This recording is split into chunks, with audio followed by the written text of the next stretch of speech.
And that's kind of scary. As part of this, we're going to go ahead and send out a link and send it out to legislators and whoever else wants it. Allie is sort of the gatekeeper for all that good stuff. So we'll get that through her. She'll distribute it as far and wide as folks want it to go. And she's smiling at me, so I didn't say anything wrong. Just want to thank everybody again for being part of this. See a lot of folks from Northeast, see a lot of folks not from Northeast. What this is designed to do today is in two parts. It's an update on what we're doing at the state level through the Broadband Development Committee, which I chair on an interim basis. We'll have a report coming out by the end of this calendar year, so there'll be a lot more. I also want to walk folks through the planning process with the ARPA funds. And I will, at that point, I will turn that over to Representative Randy Railsback, my colleague, seatmate on the floor, but also with 30 years experience, including 20 as executive director of Regional Planning Commission at Green Hills on the northwest side of the state. So first of all, I just wanted to say it's good to see so many folks out on this issue. Everybody knows this is hot button.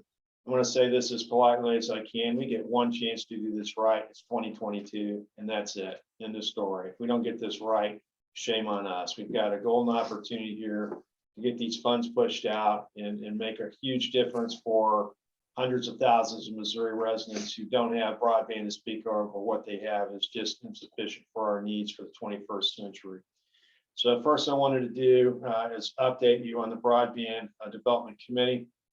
We will have our last hearing with witnesses on November 22nd in Jefferson City, trying to figure out the times. I think those went out on that earlier today. We are planning to have Tim Arbeiter, the statewide director of broadband office, come in and testify. Working on a couple other witnesses at this point, not sure exactly how that's going to shake out. We start off with Tim, we're going to end with Tim. We started with him to get a lay of the land of what's going on in Missouri today. We're going to end with him because 5+ months later, a lot has changed, obviously. So we want to get the up to the minute perspective from our state broadband director. I've also wanted to go through the list of what we've done in terms of town halls. So our first town hall was in Palmyra, my district. For those of you who don't know me, Lewis Riggs will represent 5th District in Northeast Missouri. It's all of Marion, all of Shelby, and part of Monroe. Representative Railsback has the other side of the state, member counties are there, you'll get into that. We started this journey in 2016, basically got together in the middle of the state at Brookfield, sat down. Representative Railsback was there, see some other folks who were there at that meeting. We sat down basically all morning. We just complained, we need this, we need that, we need this, we need that. The afternoon, we got down to cases and decided, okay, we got that out of our system, what do we need? There were several things up on the board. One thing we started off was broadband. We didn't talk about anything else. It was basically broadband the whole way. I remember the point being made at that point, we didn't have any legislative champions in the General Assembly. We didn't. We were able to get a few things done 2017, 2018, but we've got a lot more done since that time, including a broadband omnibus we got out in HB 1768, which was my bill. It basically expanded the time frame for the state broadband fund. We extended the sunset out to 2027. We got some stuff done with 5G, got the state standard in place, got some clawback language. It was a really good bill. I want to thank Senator Hageman for the effort he put together on that in 2020. He was a force to be reckoned with in the Senate, as he always is. This is his last year in the General Assembly, by the way, for those who keep score. He's chair of Senate Appropriations. He's going to be exceedingly critical to the entire process. So when you see him, thank him. The first round of funding we had for the state broadband fund was $5 million. It was a struggle to get $5 million. And Senator Hageman was basically the primary force that made that happen. So we'll be relying on him. The other town halls, we had Ashland, Springfield, Ava, Perryville, Poplar Bluff, Kansas City, St. Louis City, Hazelwood. Representative Railsback hosted a town hall for Northwest Missouri. We've been Albany, and we've been September 10th. And we just had another town hall. Two of our freshman representatives, Benny Cook and Ron Copeland, hosted a town hall in Eminence, where they have really bad internet. So we have heard a lot from a wide cross section of stakeholders across the state, and we'll get to common themes here in a moment. I did want to mention also, sat down and talked with the governor's office a couple of times, same thing with DED, talked to the new director. Now that Rob Dixon has moved over to Ameren. We have a consensus viewpoint. The $400 million, right at $400 million that the governor has asked for is something that we desperately need. That's in a variety of buckets. I'm not going to go into all that. Number one, I'm told I'm not supposed to. Number two, it's a lot to cover in a short time period. Suffice it to say, there are a lot of things out there that need a lot of attention. The governor is covering basically all the bases. He went through every department of state government to look at their needs, which are substantially. Also talked to folks all over the state, and in terms of stakeholder engagement, what the needs are out there. And I can tell you, an old saying is every county creates its own weather. That's one of the reasons we have webinars like this, is to get folks talking amongst each other, get some best practices information out there. The one thing we can look forward to with ARPA funding is the fact that the counties have money, the cities have money, the state has money. We all have money. The question is how do we get it out most effectively? How do we get that last mile access, true last mile access served?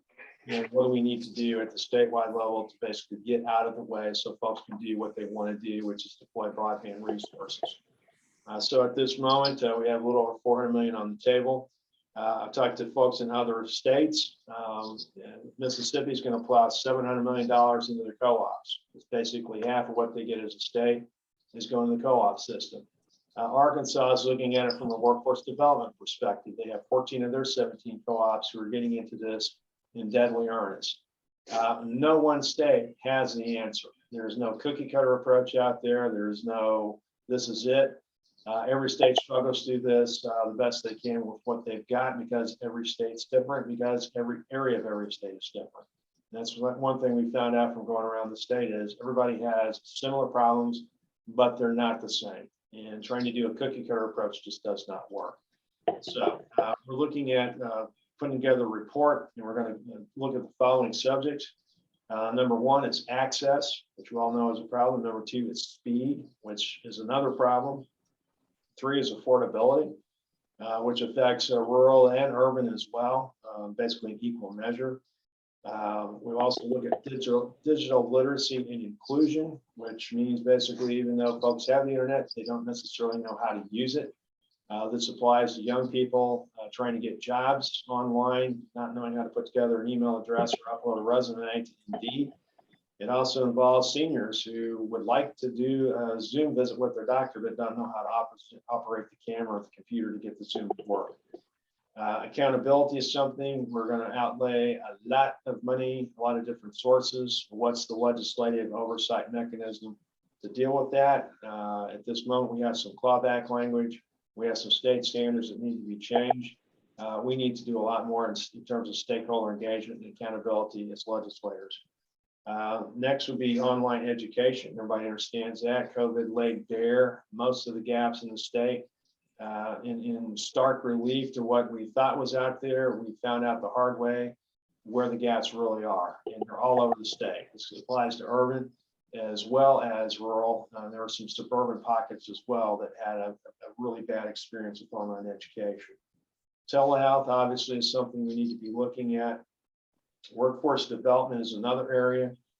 We found that out through a variety of different measures. One thing I looked at here recently, talking about what the future is going to hold and what artificial intelligence AI is going to do. The number one industry we're looking at is agriculture. So how is precision ag going to change as we get more and more GPS resources, we get more and more intelligent equipment out there in the fields? It's a sea change. It's basically a revolution. The second thing we're looking at is what does the workforce look like from here on out? How many people are going to work from home? How many people are going to attend meetings like this by Zoom? The answer is millions. This is not going to go away anytime soon. In fact, it's going to accelerate. So we need to be in position as a state to have resilience in terms of our resources, our backbone, if you want to call it that. And how do we, as a state, basically make sure that we have the ability to get the broadband out to the resources where they need it. We're also looking at existing resource partners, basically inventory of what's out there. So for instance, an Ameren steps up and says, hi, we're using 25% of our capacity. We'd like to use the other 75%. Who out there is doing fixed wireless? Who's doing hybrid? Who's doing whatever? So we're basically trying to take a lay of the land, figure out exactly what's out there, who's doing what. We have regional carriers like a Sheraton Valley.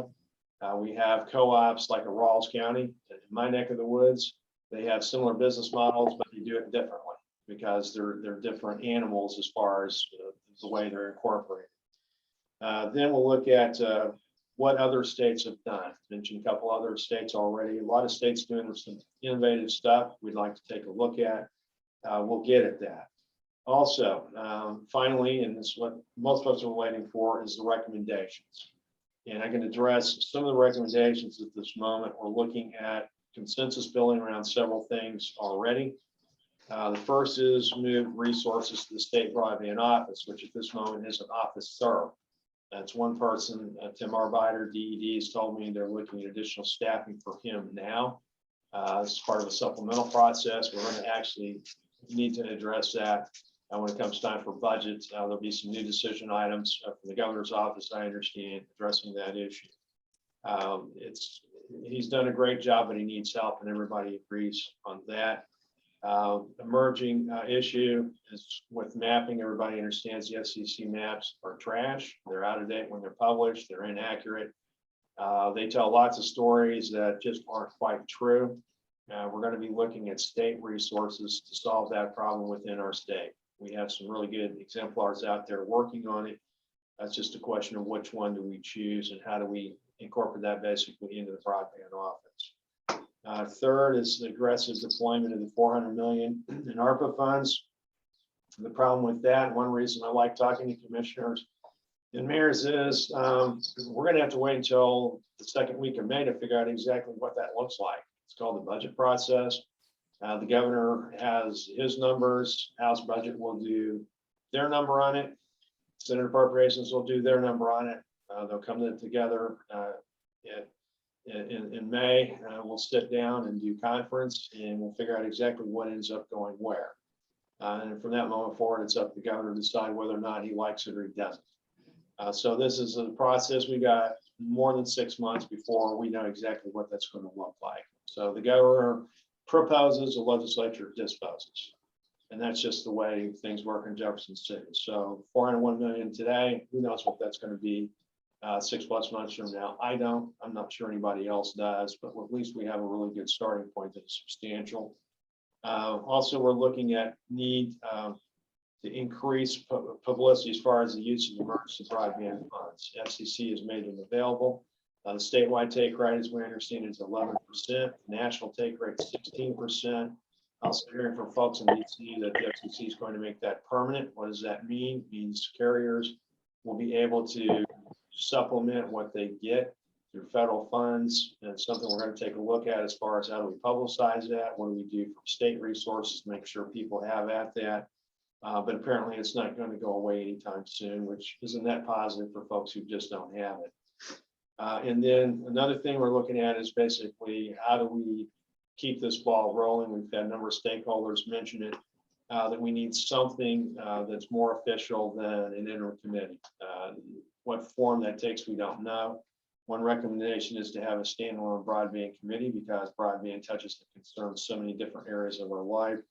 Another was basically broadband enhancement council based on the West Virginia model, where you have real-time stakeholder engagement, you have real-time legislative engagement, but you also have a mapping feature all under one roof, and that would be tied back through the Department of Economic Development. So those are things that are basically up in the air.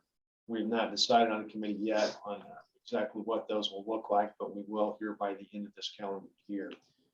So in addition to that, we'll have case studies, we'll have witness testimony. We plan an electronic version to link through to every one of the town halls we've had so far, so people can take a look at that. We want to be as transparent as possible.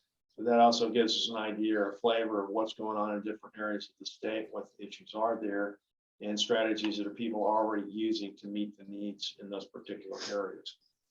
So we'll have reports, what have you. It'll be a lengthy lengthy volume. I'm in the process of writing it now. I've got one of my committee members who's volunteered, bless his heart, to edit what I do. So I have a second pair of eyes on it, and the committee obviously takes a look. By the end of the calendar year, we'll have something to present to the speaker. So at this point, I'm going to hand this over, and I want to thank Representative Railsback again for agreeing to serve with us on this this particular webinar. And we know Randy's background, Green Hills Regional Planning Commission. What we're going to do now is basically turn over to him to explain the importance of planning. Folks who are concerned about, gee, can I touch your funds down? Can I do this? Can I do that? We're going to finesse that as far as the timing. We're just going to talk more about how do we plan for the day when these funds are actually able to be used for what we want to do. And I think Clint Egan's on there somewhere. We'll ask Clint at some point here coming up what Shelby County did with CARES Act, what they plan to do with ARPA funds. So without further ado, Representative Railsback, over to you. Okay, thank you. I have been at this, I guess, for a few years. I spent 18 years at Green Hills, which is the north central part of the state, and then 12 years before that, I was a director at Northwest up at Maryville. And so 30 years doing this, they thought I should go down to State House with Lewis and see what kind of damage we could do down there. So here I am. This issue with broadband, most people don't realize it. Tim is actually in the second broadband office with the state of Missouri. We had a broadband office back in 2010, and there were stimulus dollars available. A lot of money was spent on some trunk lines going around the state, and they came to each regional planning commission, they being the Governor Nixon at the time, and asked us to look at forming a broadband committee for each region and talk about what we needed, what we thought in our areas, our regions needed to satisfy the internet needs. Now, thinking in terms of that's what we needed means, well, a hospital probably needs a lot more, a school needs more, the everyday household doesn't need as much. And we were talking in terms of speeds that are laughable now. And unfortunately, after we went through all that work, the broadband office was simply shut down and closed up. And we just kind of let it sit there, I guess, for many years until COVID happened and we realized how far behind we were. Now, the upside of that is what we found out was that what we were talking about 10 years ago, like I said, would be laughable now. One of the things that I've certainly have observed coming out of this process is that we're no longer talking about the same types of speeds and capacities. I told the story at our broadband meeting up here that my house was built in 150 years ago, and we got rural electricity in 1937. And we had a light bulb in the center of each room. And apparently that was good enough because they didn't put any outlets in the house because there was nothing to plug into. There was no need for it. Well, here we are with broadband, and what we now have for needs, like I said, certainly were laughable compared to 10 years ago, except today we even don't know what the future holds, except that the consensus seems to be that broadband has to be delivered by fiber cable everywhere for us to be able to have expandable capacity.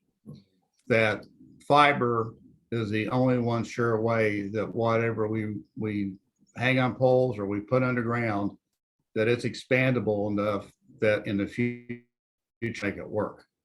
So having said all that, it's great that we can keep everybody on that mindset and have that consensus, with the exception there will be places that there'll have to be, wireless.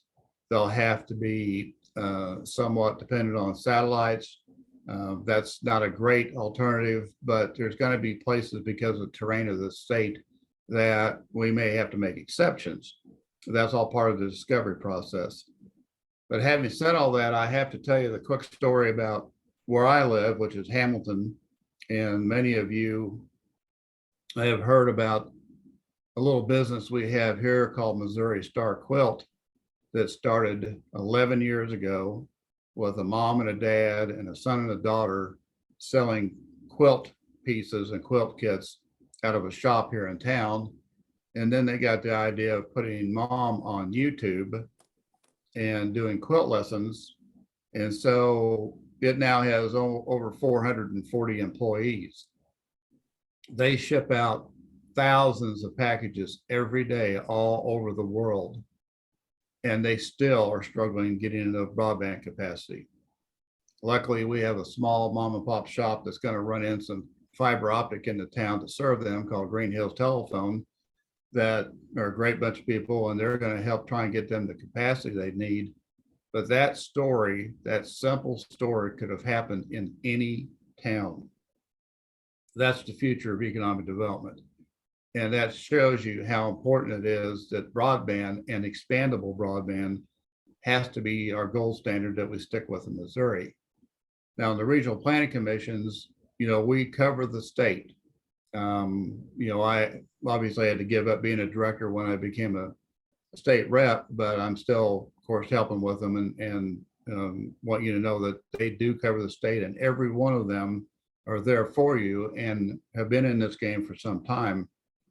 But what I compare this to is over the years, I've probably built a dozen different water districts, and water districts are just like, we're talking about here. We're trying to serve people who don't have, and at that time didn't have, good water. And what we would do is simply, enough of them would get together that they'd go up and down the road and see how many people would be willing to sign up for a water meter. And then they would do the cost estimate on how much it would cost to run water lines everywhere, and then how many years it would take to pay off, usually with USDA financing, a lot of them thanks to Janie. But we broke it down to the district level. And I compare this oftentimes the same way. We're looking at the state, and we're looking at federal dollars, and we're looking at a very big picture. But then if we can reduce it down to the regions, with the regional plan commissions and council of governments, they're also called, and then we break it down to the county level. One of the things that have come out, over and over is we need better mapping that we can create ourselves that shows where we do have services, because there are places where we have fiber that has been brought in either by co-ops or other companies.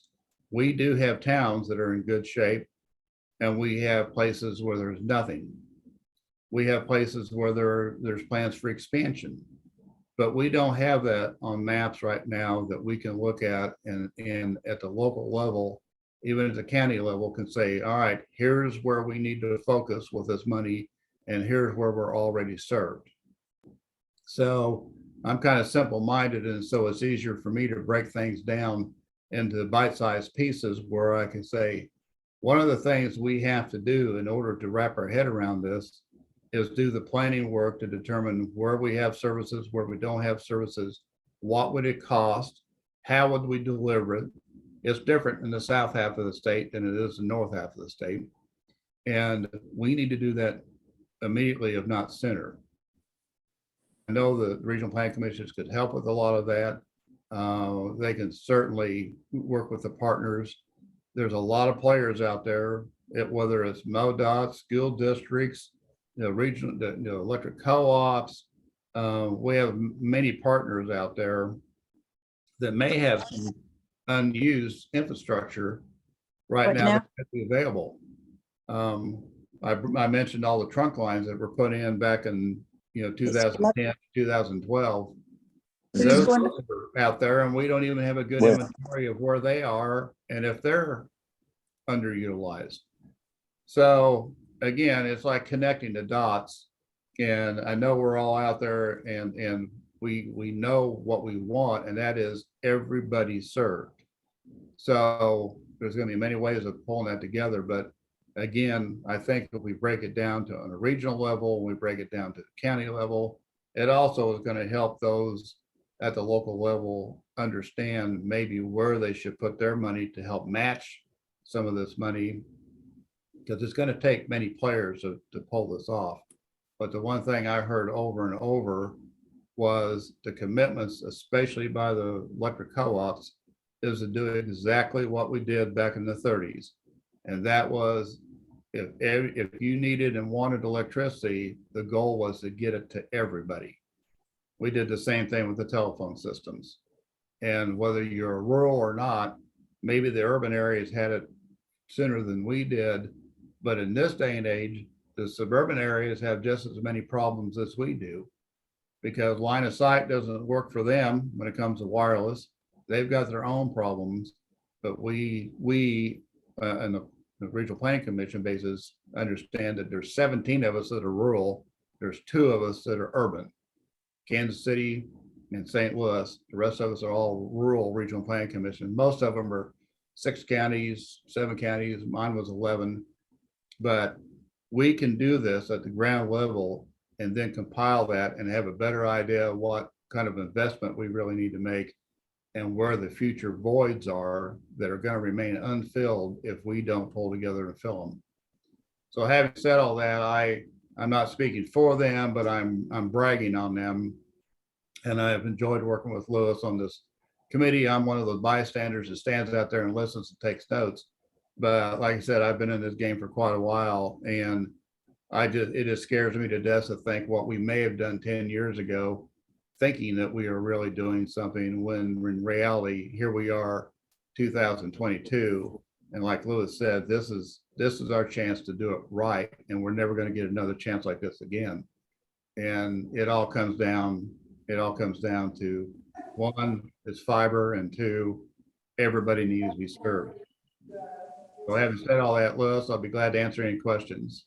I just want to jump in and thank you. Also want to thank MACOG, the State Association for the Council of Government, for being such a good partner and resource partner for this committee. A lot of the town halls we've had have been at their facilities, or they've lined things up for us and basically pledged from day one whatever we can do to help, we're there. And we all know the importance of planning. Their middle name is Regional Planning Commission. It's what they do. I want to turn over, if I could. I see Kirby's out there. He moved on me. He's down there. He's still there. Glenn's there. Glenn Egan, and I think we have David Lovemax who's joined us. I want to start with Glenn, and Kirby jump in with either one of these 2 gentlemen. I want to start with Glenn and what Shelby County did. It's one of the worst served counties in the state. It's one of the oldest counties in the state in terms of demographics. I was part of a working group, Reverend Andrew Kuhn at the Shelby United Methodist Church, basically put together a steering committee, had several meetings, determined that the 2 critical needs in Shelby County were broadband and daycare. Guess what? They're related. If folks can work from home, they ease the daycare problems. And that's something that work from anywhere, work remotely is here to stay. It's going to accelerate. Glenn, if you could just sort of walk us through, you guys put the CARES Act money into broadband. You guys are planning to do the same thing with ARPA funds. Can you just walk us through the process, what you guys looked at and how you made your decision? Hello, Lewis. How you doing? I start out by, we got $700,000 of CARES Act money, and we decided to spend about 40% of that on broadband. So we contacted Mark Twain Telephone Company, and they put together a plan to run fiber from the courthouse in Shelbyville, 8 miles south to the East Tower in Shelby. So by running that fiber, it increased our wireless capability at the Shelbyville Tower and the Shelby Water Tower and the Clarence Water Tower. So it's kind of a combination of running the fiber and also increasing the wireless. And then Mark Twain, we asked them to match our $200,000 toward that project, and they agreed to that. So, and then after that project, after we got that off the ground, we went ahead and contacted Sheraton Valley, And we had like $50,000 left to spend on broadband. So at that time, we asked Sheraton Valley to also match that, and they agreed to that. And so what they did, they ran fiber down through the middle of the city of Clarence. So those were both really good projects.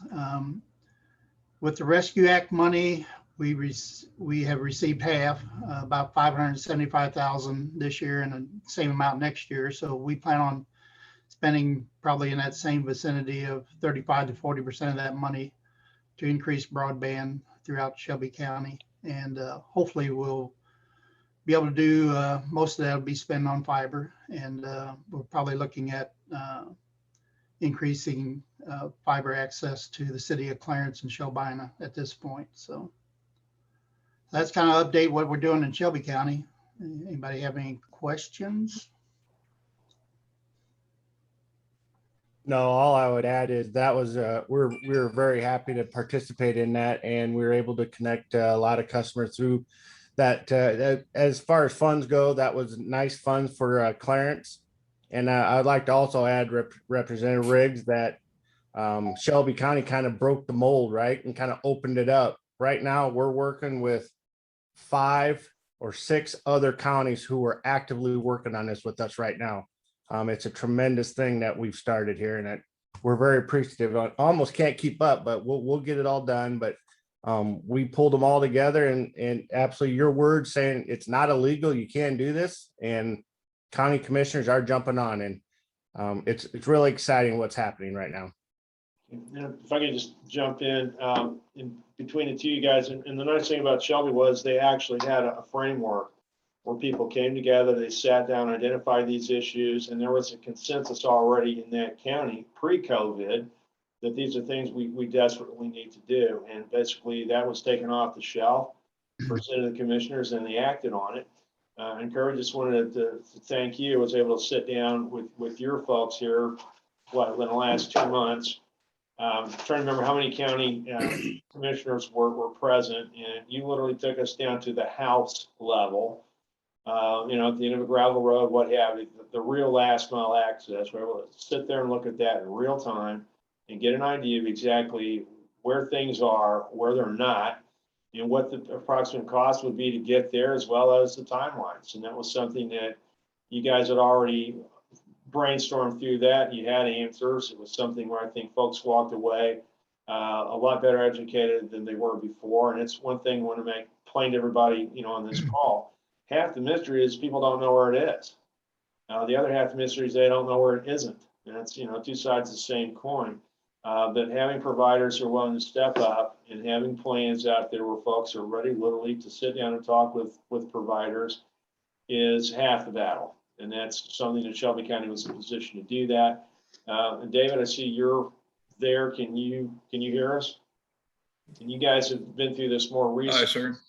If you can walk us through the process, Marion County, with the ARPA funds, where you folks are at, and what factors you looked at to make your decision.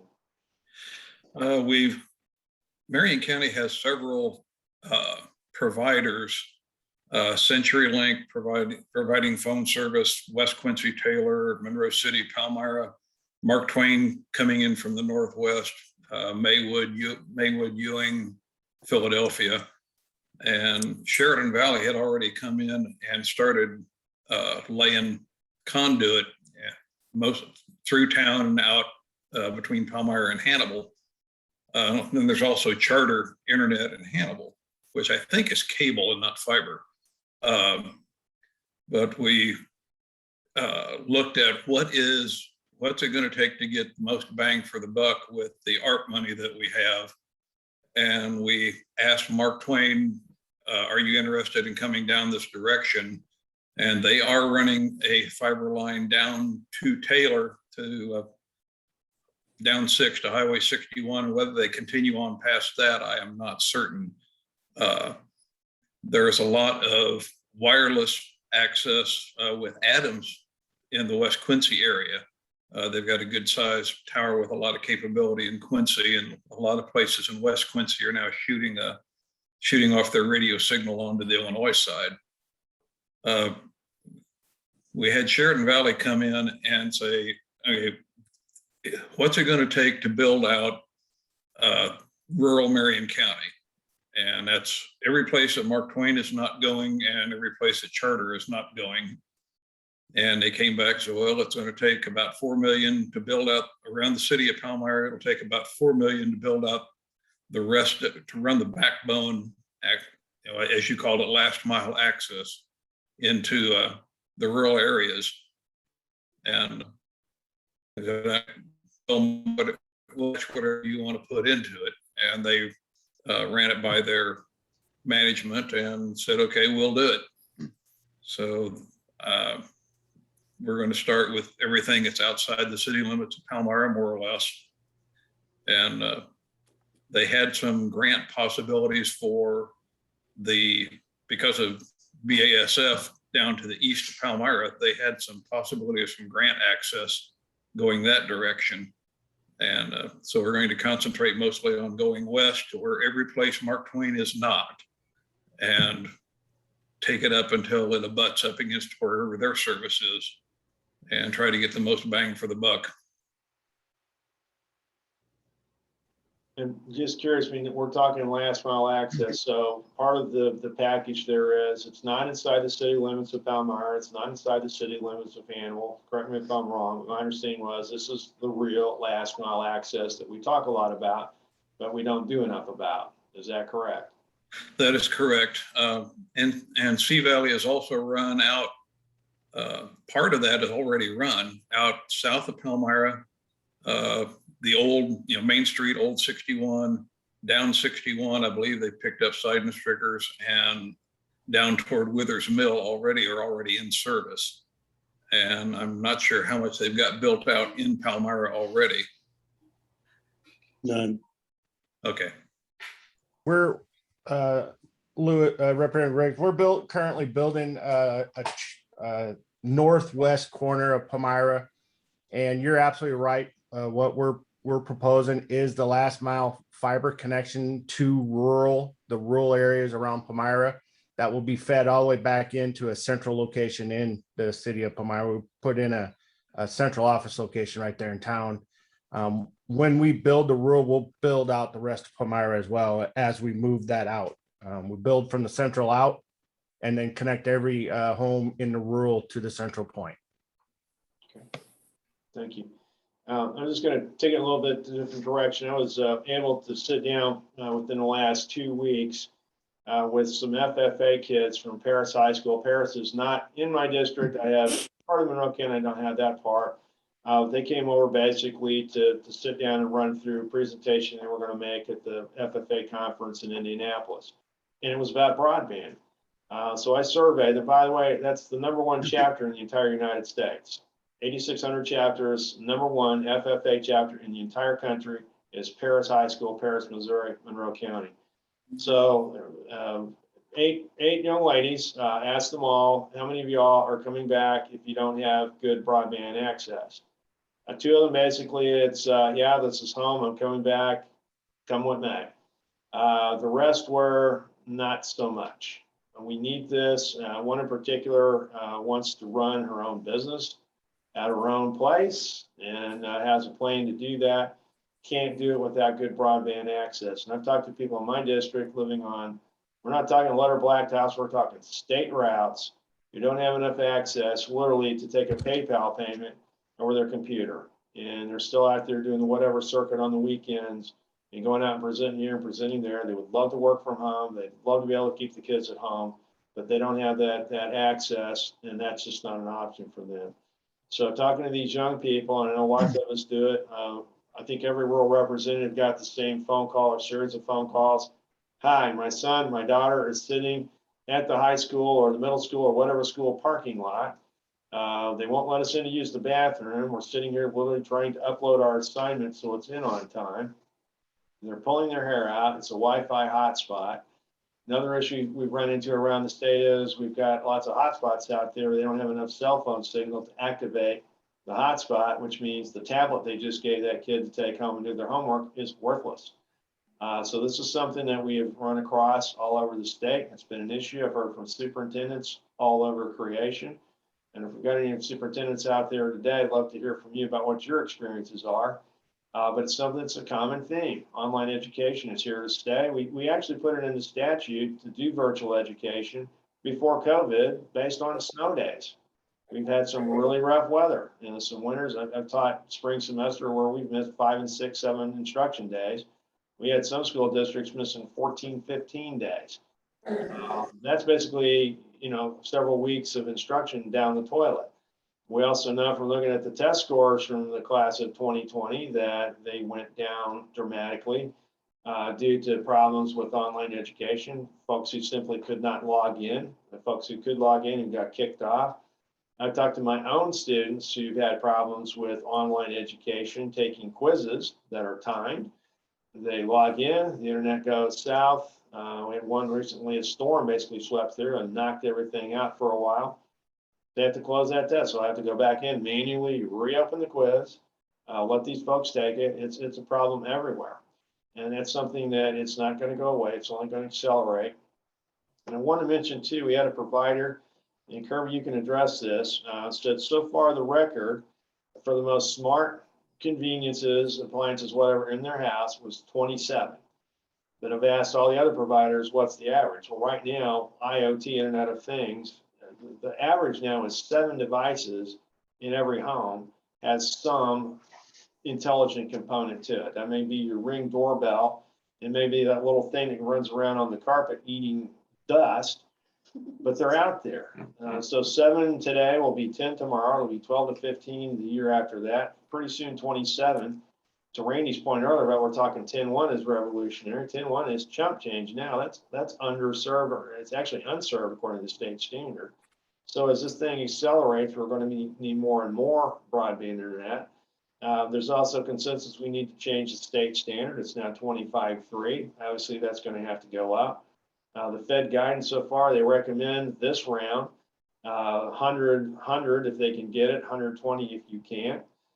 So we know that's only going to accelerate. When the Feds say recommend today, it's required tomorrow. So we're going to have to get ahead of that. We've got Janie on the line here. Just wanted to ask if you've got any thoughts, comments, whatever, from Farm Bureau perspective. You've studied this, you've been part of the strategic plan. Where do you see some gaps, and what are we looking at as a legislature from your viewpoint? Having been in rural development for many years, I'm not going to say, you can say that, I won't. But what are you looking at, and what do you see as far as, you've attended these hearings, you've heard these things. What's your perspective? Some time ago, back when Farm Bureau started this about 5 years ago, there was nothing going on in the state with broadband. And Randy was there when I was with USDA Rural Development during the time when all the money, the federal money was invested that Randy was referring to. And back then, Representative Riggs, the standard was not even 10 megabits per second, it was 3. It was 3.1. And we thought we were really doing something.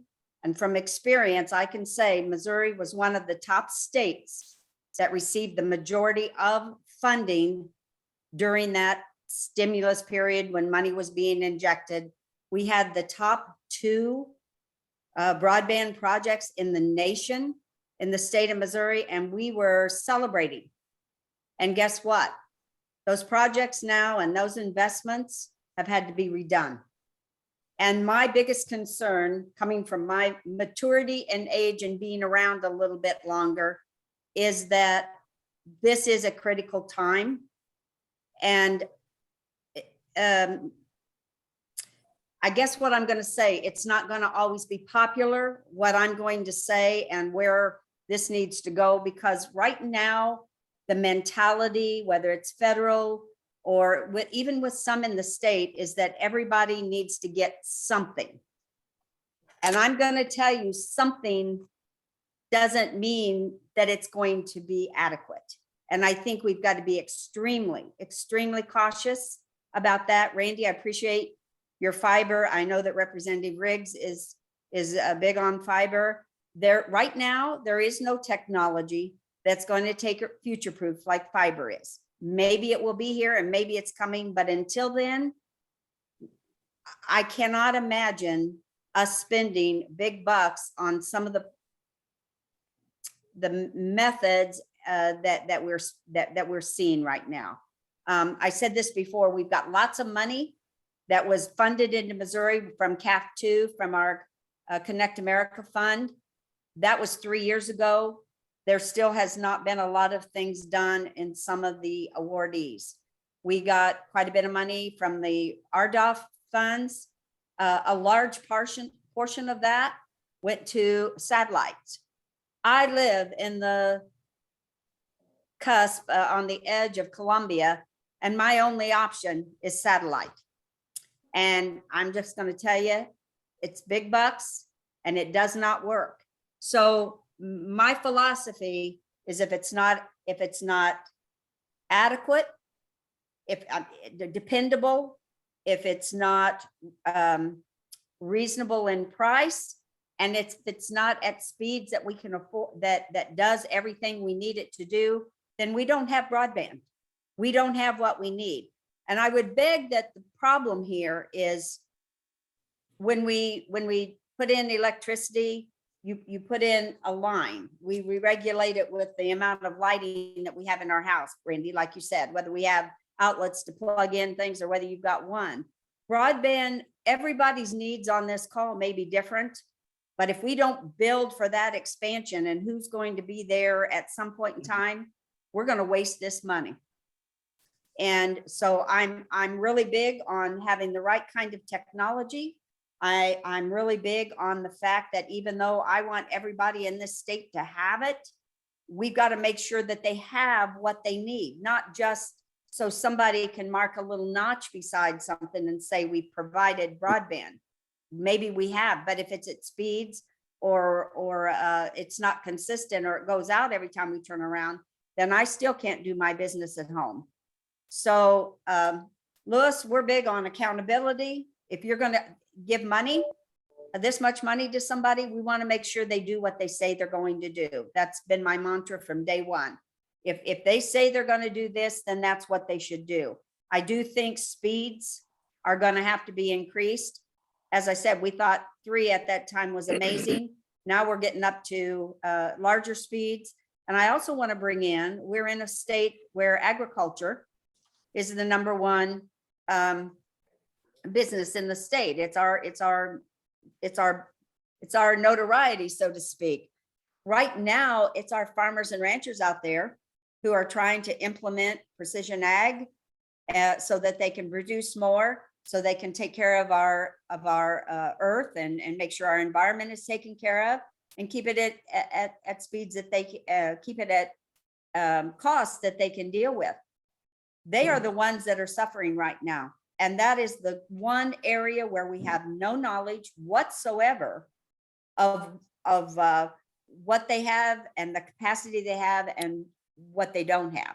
So that's a fiber. And while I'm not naive enough to think that we can take fiber to every acre in the state, we can take fiber to every household, to every farmstead, to every structure.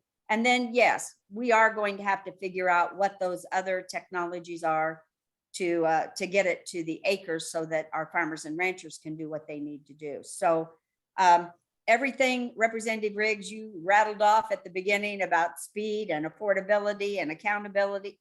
That is where Farm Bureau is. And we just had a resolutions committee at Farm Bureau, and it's amazing how I think COVID just taught us so much. It's when you don't have something, that's when you realize how much you need something, or that's when you really want it. And we can't let that go by the wayside, because we found out ways that even though COVID was an ugly little monster that hit us, we learned some positive things from that of how we can do businesses better and how we can keep those youth coming back to our rural communities and staying in our state, not going somewhere else. And I think another big piece where I've got Representative Riggs that's going to be meeting with me here in a little bit to see what that economic value is to our state if we do or do not have broadband, and the capacity where it is reliable and it's affordable. We've got we've got companies that are charging $300. Now, maybe some of us on this would pay the 300 in order to have it. We have a lot of people that cannot pay $300 to get 10 megabits per second. So that's kind of my little spiel. And you know, I can get on my soapbox, Representative Riggs. Yes, we do, and thank you. Looks like we got Joe Lear. Want to also talk about some other resource partners out there. It's not just MACOG out there with the planning side of it. University of Missouri, Columbia in particular, has been all over this. We had Marshall Stewart come in and talk earlier from an extensive standpoint, basically convening folks, getting people together, talking about these issues like we talked about when we did it in Shelby County, except, you know, the university system has resources the rest of us don't, and are willing to get into that space. So Joe, if you could explain to us what you guys are doing, what the results look like, and what you see down the future. Thanks, Representative Riggs. Yeah, our first thing is, if you haven't been to it, go to the Missouri Resource Rail at mobroadband.org. There's a lot of resources there that we've curated. SourceLink was a big help in creating that. CARES also was involved in some of our folks on the Broadband initiative team of getting that information together. One of the best tools I think's on it is the funding resource locator. So you can search for that, the funding through what kind of organization you are, whether it's local government, city, ISP, whatever, and different ways of searching for it, and you can find the information, funding sources that are available to you. And we try to keep that updated as best we can, so that the latest information's there. There's also maps and data information that's there. Mark McCarty writes a blog that we put on that site. Lots of good updates that he's finding on the rules and regs of ARPA and those kind of things. You want to take a look at those. And of course, we have a speed test there. And a speed test is not just give you the information on your speed up and down, but also allows us to gather some data about where you're at in general across the state, so we can help identify where the gaps are and where we do have good internet. So we want to try to get a little better than what some of the maps are showing us, so we get more close data there. The one thing we've been working on around planning is what we call the Digitally Connected Communities Guide.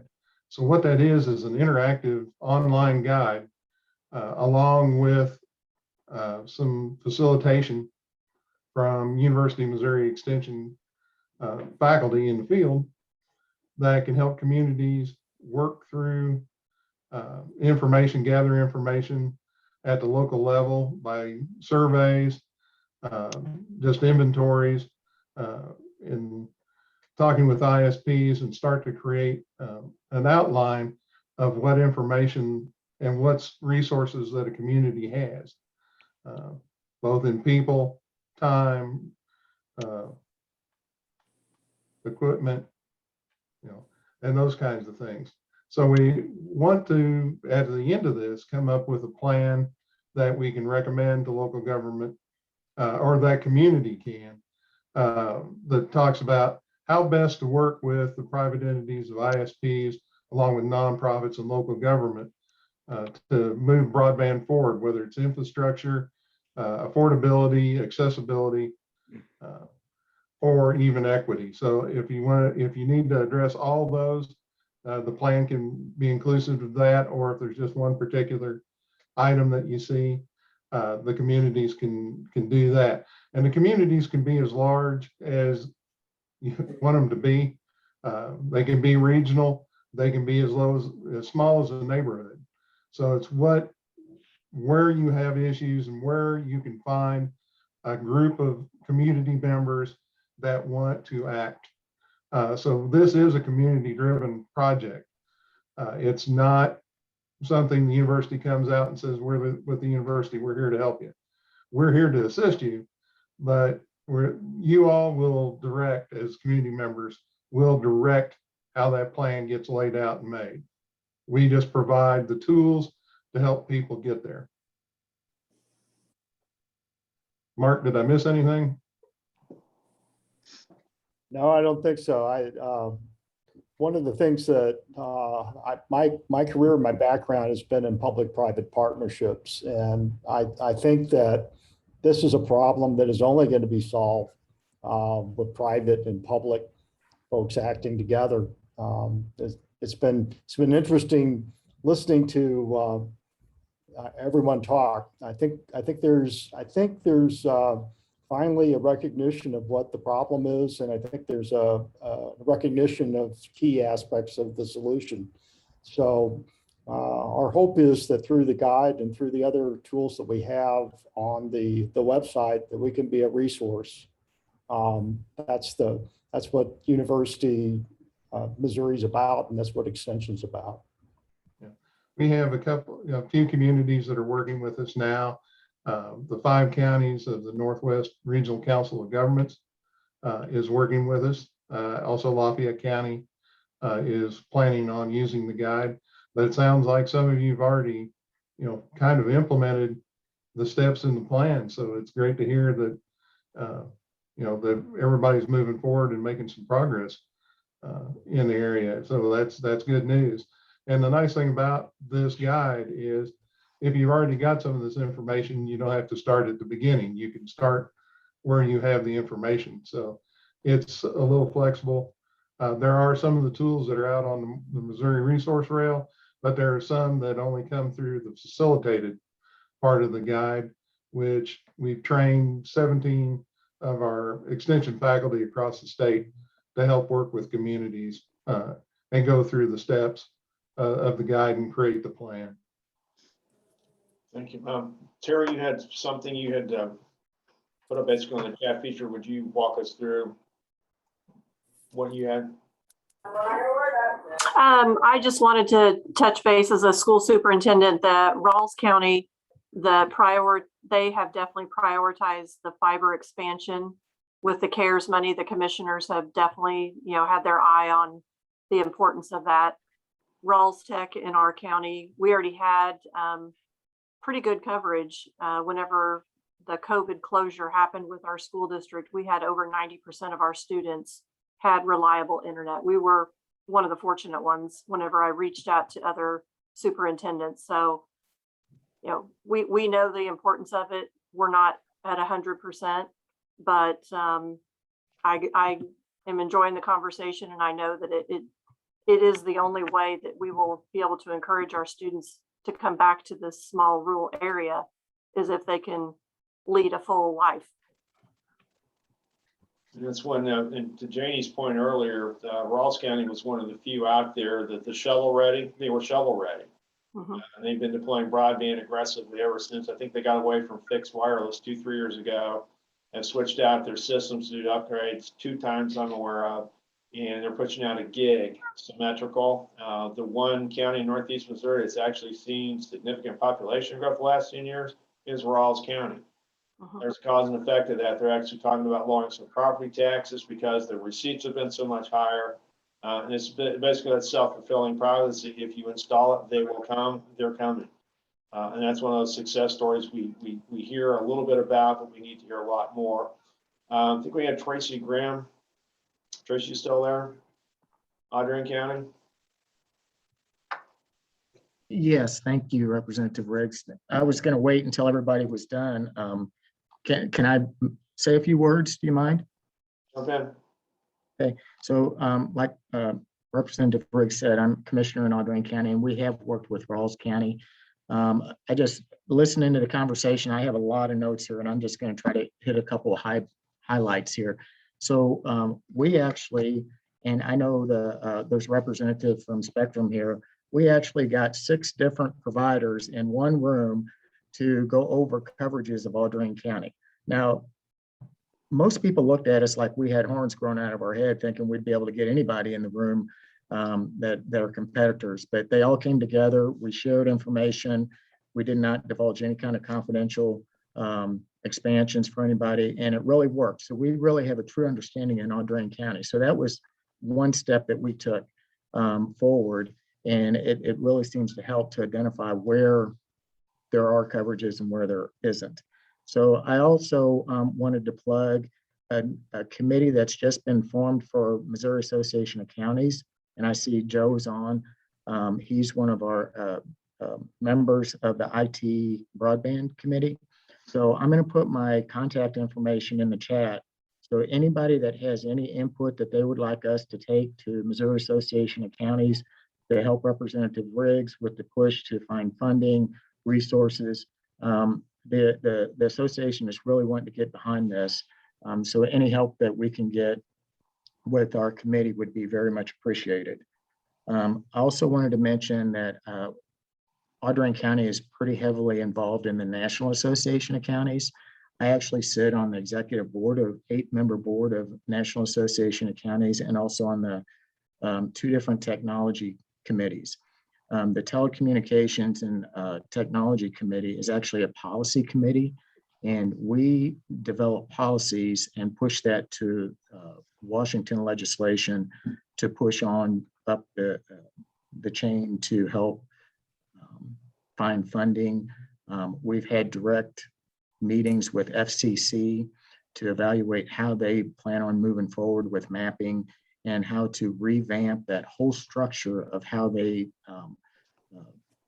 allocate their money to mostly right now legacy carriers.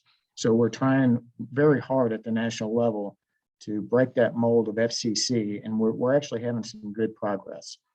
So the policy, and I forgot who mentioned it, right now that we, resolution that we sent up to the Capitol Hill did recommend 100 symmetrical connectivity as the standard for broadband. They haven't really taken that yet, but that's one of the policies, and we're trying to make it scalable because not every place is going to be able to get fiber in the near future. Something else that National Association of Counties developed was an app called Test It. It's a granular speed location testing app that does not capture any personal information. So if we can get people in Missouri to use that, it will populate the maps that we can download from NACO to identify specific areas. It also identifies if it's connected to a cell phone, Wi-Fi, and what kind of connectivity it is. So we can actually really get down to a granular level of what connectivity is in that specific GIS area. And I'm not sure, like I said, I got all kinds of notes here. One of the things that I'm concerned about, and we had this conversation when we met with all the providers, is the time frame of implementation. So our co-op has done studies, depending on where you're at, it could be $17,000 to $25,000 a mile to bury fiber. Time frame could be a couple years to 6 years. And so at that point, in our opinion, we're leaving behind a large percentage of the population with nothing at all if we don't have some kind of gap filler. So our co-op actually through a pilot program with Starlink, it was developed and implemented. And I just talked to Lynn, the director out at the co-op. The last testing he did, he was getting over 200 and something download. And when I tested it, it was 170 down and 70 up. That's for low orbit satellite. So it's not traditional satellite. So we're trying to help develop some gap stops here to be able to provide something until the actual fiber. And I don't think the cost, the total cost was $500 for the equipment. And it's, I don't know, depending on what package you get, was less than $100 a month. So that's still somewhat affordable for most. And it fills that gap until the actual vendors and providers can get that fiber. And I agree, fiber is the ultimate goal. But if we don't do something in between, we're still going to lose out in rural Missouri, people leaving because there's just nothing in certain areas. So like I said, I got a ton of notes. I'm going to put my contact information in the chat.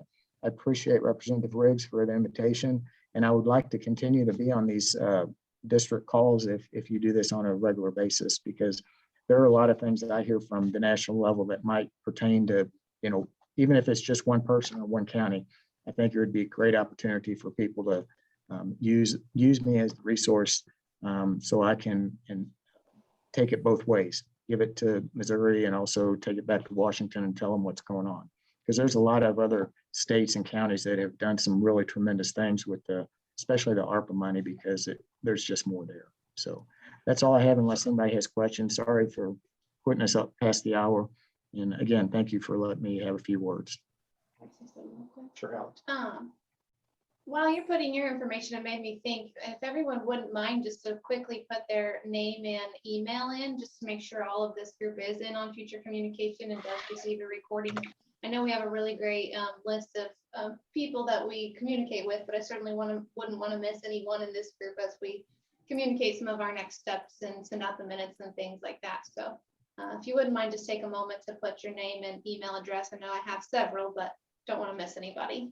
If I can also add to that, this is Northeast regional steering. So our goal is universal access. This is part of what we're doing in order to get there. So it's talking to providers, it's talking to the elected officials, the commissioners, the mayors, everybody basically has a dog in this fight, which is all of us.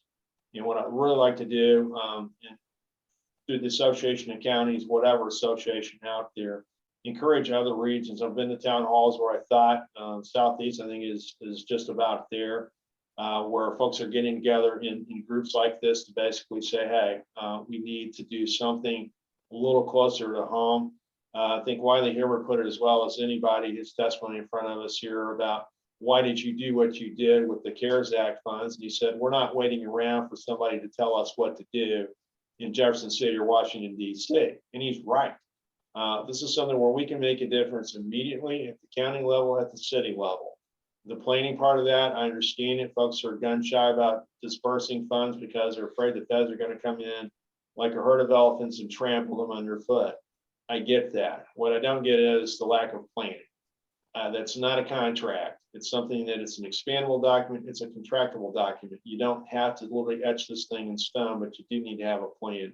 And that's something our folks up in the Northeast have been really good at. We've got some rock stars up here, hold up to the rest of the state. We get it and we understand it. We got some of the worst served counties in Missouri, which means some of the worst served counties in America. And we're basically plowing ahead with doing the best we have with what we've got, which is considerable. As we get the right folks at the table and we sit down, our providers literally show us the keys to the kingdom. Here's where it's at, here's where it is. Take the mystery out. This is what we need to do. And I look at something what we're doing with Marion County. Here's where it's not, well, here's where it's going to go next. And that's where the money's going. So I applaud everybody basically for joining us today. If there are any other questions, we'll go ahead and take those now. I want to be respectful for everybody's time. If not, we'll send out a link to this. Folks can distribute this as far and wide as you would like. I'll send this out to my colleagues in the General Assembly and encourage them to get back in touch. We've got all your contact information. If anybody here doesn't like follow-up questions, let us know now, because chances are somebody somewhere is going to reach out and say, hey, what are you guys doing?